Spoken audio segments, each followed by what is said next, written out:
கர்நாடகா முதல்வர் சித்தராமையா ராஜினாமா செய்ய உள்ள நிலையில் புதிய முதல்வராக துணை முதல்வர் டி.கே. சிவக்குமார் பதவியேற்க உள்ளார்.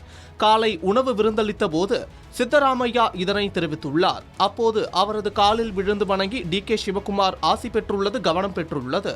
கர்நாடகாவில் கடந்த 2023ஆம் ஆண்டு சட்டப்பேரவை தேர்தலில் மாநில காங்கிரஸ் தலைவர் சிவக்குமார் தலைமையில் 135 இடங்களில் வெற்றி பெற்று தனி பெரும்பான்மையுடன் காங்கிரஸ் ஆட்சிக்கு வந்தது.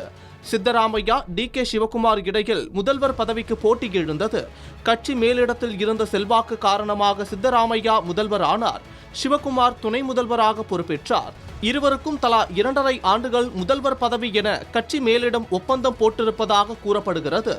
சித்தராமையா முதல்வராக பதவியேற்று 3 ஆண்டுகள் ஆகிவிட்டது. ஒப்பந்தம் படி அவர் பதவி விலகுவாரா அல்லது நீடிப்பாரா என்ற குழப்பம் நீடித்து வந்தது. இது குறித்து அவ்வப்போது சர்ச்சைகள் எழுந்து வந்தன. இந்நிலையில் டெல்லி சென்ற சித்தராமையா மற்றும் சிவக்குமாரிடம் மேலிட தலைவர்கள் 7 மணி நேரம் ஆலோசனை நடத்தியதாக கூறப்படுகிறது. ராகுலுடன் நடத்திய ஆலோசனைக்கு பின் முதல்வர் பதவியை விட்டுக் கொடுக்க சித்தராமையா முன்வந்ததாகவும் சொல்லப்படுகிறது. அவசர மருத்துவ காரணங்களால் கவர்னர் சொந்த மாநிலமான மத்திய பிரதேசம் சென்றிருக்கும் நிலையில் தன் ராஜினாமா கடிதத்தை கவர்னர் மாளிகை அதிகாரிகளிடம் சித்தராமையா ஒப்படைக்க உள்ளதாக தகவல் வெளியானது.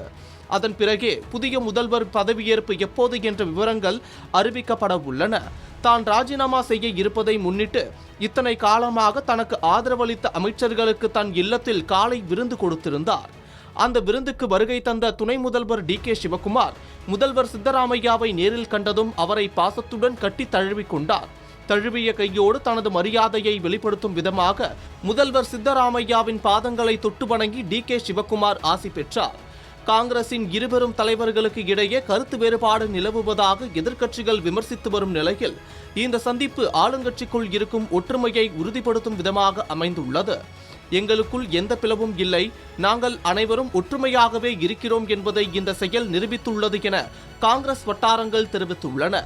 இந்த வீடியோ மற்றும் புகைப்படங்கள் தற்போது சமூக வலைதளங்களில் வைரலாகி வருவதுடன் கர்நாடகா அரசியலில் பெரும் விவாதத்தையும் ஏற்படுத்தியுள்ளது. பெங்களூருவில் உள்ள முதல்வர் இல்லத்தில் நடைபெற்ற காலை விருந்துக்கு பிறகு செய்தியாளர்களை சந்தித்த அமைச்சர் எச்.கே. பாட்டீல் ஆட்சியில் நிலவி வந்த சலசலப்புகளுக்கு முற்றுப்புள்ளி வைக்கும் விதமாக பேசியுள்ளார்.